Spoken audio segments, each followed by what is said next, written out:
स्वागत है आप सभी का आज के वीडियो में हम आप सबको बताएंगे जोखिम निवारण निधि यानी बीआरएफ की धनराशि ग्राम संगठन में कब आती है, कितनी आती है, इस धनराशि पर कितना ब्याज लगेगा, यह बीआरएफ की राशि ग्राम संगठन में किन किन सदस्यों को दी जाएगी, इन सब की जानकारी आप सबको आज हमारे वीडियो के माध्यम से मिल जाएगी। तो दीदी आप सब वीडियो को पूरा देखिएगा। बीआरएफ की राशि दीदी जो ग्राम संगठन में आती है, इस राशि को हिंदी में कहते हैं जोखिम निवारण निधि।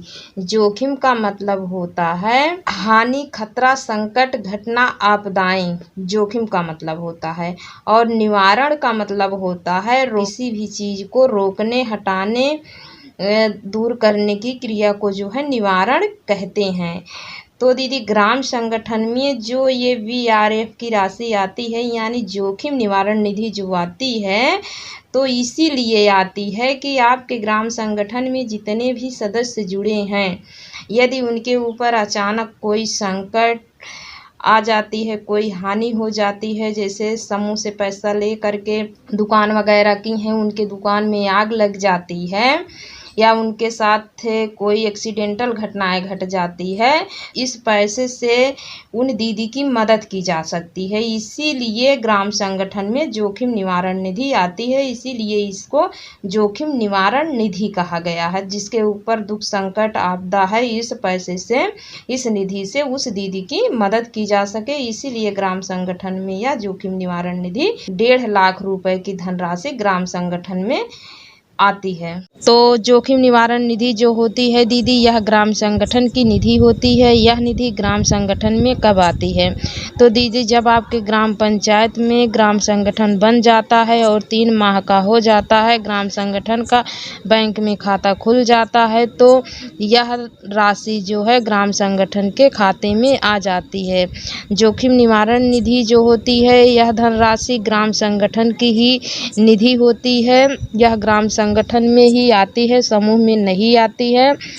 जोखिम निवारण निधि ग्राम संगठन में जुड़े सभी स्वयं सहायता समूह के सदस्यों को जोड़कर प्रति सदस्य 1500 रुपए के हिसाब से आती है। जैसे दीदी जब ग्राम संगठन बनता है तो ग्राम संगठन की आम सभा लगती है। आम सभा में जैसे आपके ग्राम पंचायत में 7 समूह रहते हैं, तो 7 समूह में जितने सदस्य जुड़े रहते हैं, तो आम सभा में सभी सदस्य आते हैं और सभी सदस्य मिलकर ग्राम संगठन का निर्माण करते हैं। सभी सदस्य ग्राम संगठन की सदस्यता लेते हैं, 10 रुपया जमा करते हैं। उस दिन सब लोग जो है ग्राम संगठन के सदस्य बनते हैं। तो उन्हीं सदस्यों के प्रति सदस्य के ऊपर जो है 1500 रुपए के हिसाब से बीआरएफ की धनराशि आती है। जैसे आपके ग्राम संगठन में कुल 100 सदस्य हैं या 150 सदस्य हैं, तो सभी सदस्यों को जोड़कर 1500 के हिसाब से यह धनराशि आती है। यह धनराशि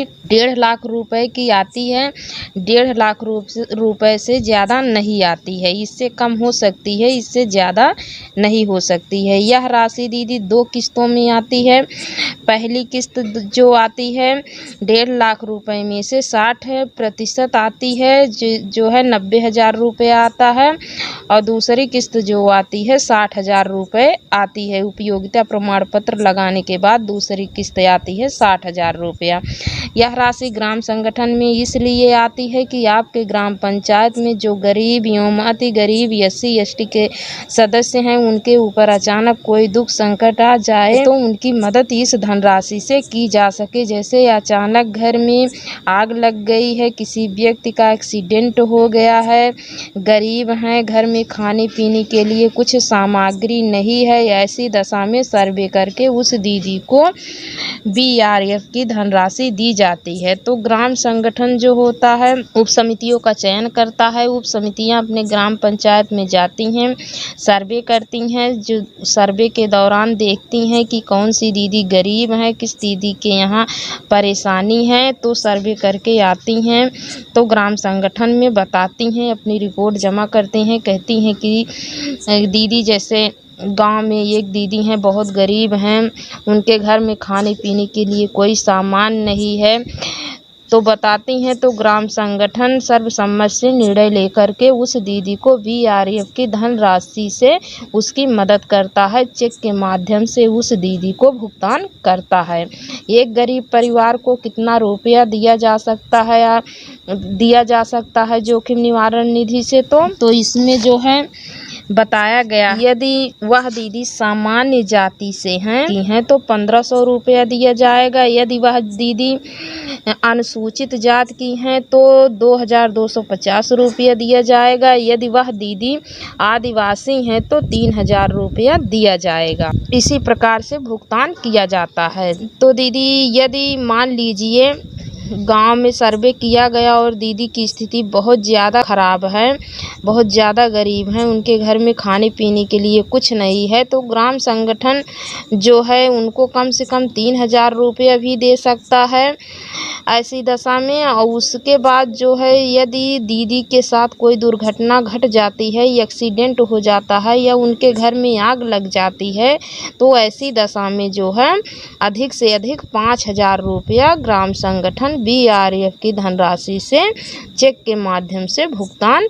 कर सकता है। 5000 रुपये से ज़्यादा नहीं दे सकता है। 5000 रुपया दुर्घटना आग लग जाने पर दिया जा सकता है। इस राशि पर दीदी ब्याज कितना लगता है, तो दीदी हम आप सबको बता दें कि इस राशि पे कोई ब्याज नहीं लगता है। गाइडलाइन में इसका कोई ब्याज नहीं है कि यह धनराशि बिना ब्याज के जो है ग्राम संगठन में आई हुई है यह निधि, इस पे कोई ब्याज नहीं है। यदि ग्राम संगठन या ग्राम संगठन की उप समितियाँ चाहें तो दीदी सर्वसम्मति से इस निधि पर ब्याज लगा सकती हैं। वीआरएफ की निधि पे ब्याज लगा सकती हैं, 1 रुपया मासिक ब्याज लगा सकती हैं। वीआरएफ की राशि जो है 2016 में ही आ चुकी है। गाइडलाइन का ही प्रयोग किया जा रहा है। वीआरएफ की राशि के ऊपर कोई ब्याज नहीं लिया जा रहा है, क्योंकि गाइडलाइन में लिखा गया है कि वीआरएफ की राशि पर कोई ब्याज नहीं है। ग्राम संगठन एवं ग्राम संगठन की उप समितियां गाँव का सर्वे करके गाँव के गरीब एवं अति गरीब SC/ST के परिवारों की मदद इस वीआरएफ के राशि से कर रहा है। और जब दीदी की आर्थिक स्थिति ठीक हो जाती है तो वह थोड़ा थोड़ा करके वीआरएफ का रुपया सीधा ग्राम संगठन में लाकर जमा कर देती हैं। दीदी वीआरएफ निधि का रुपया सीधा ग्राम संगठन से ही लेती हैं और सीधा ग्राम संगठन में ही जमा करती हैं। वीआरएफ की राशि समूह में नहीं जमा होती है, यह समूह की राशि नहीं है, क्योंकि वीआरएफ निधि वीओ की निधि होती है। इसलिए जिस भी दीदी को आवश्यकता पड़ती है, सुख दुख में जिस भी दीदी की मदद ग्राम संगठन करता है, तो सीधा ग्राम संगठन के माध्यम से ही इसका लेन देन किया जाता है। तो हमने आप सबको बताया कि इस राशि पे कोई ब्याज नहीं लगना है, कोई ब्याज नहीं लगता है गाइडलाइन के अनुसार। हाँ, यदि ग्राम संगठन और ग्राम संगठन की उप समितियाँ चाहें तो इस वीआरएफ की राशि पे जो है 1% वार्षिक ब्याज या 1% मासिक ब्याज लगा सकती हैं, यदि चाहें तो सर्वसम्मति से। ये ग्राम संगठन के ऊपर निर्भर करता है। दीदी, आशा करती हूँ कि यह जानकारी आप सबके समझ में आ गई होगी। वीडियो हमारा पसंद आया हो तो वीडियो को लाइक, तो चैनल को सब्सक्राइब जरूर करिएगा। तो मिलते हैं अगले वीडियो में एक और नई जानकारी के साथ। तब तक के लिए धन्यवाद।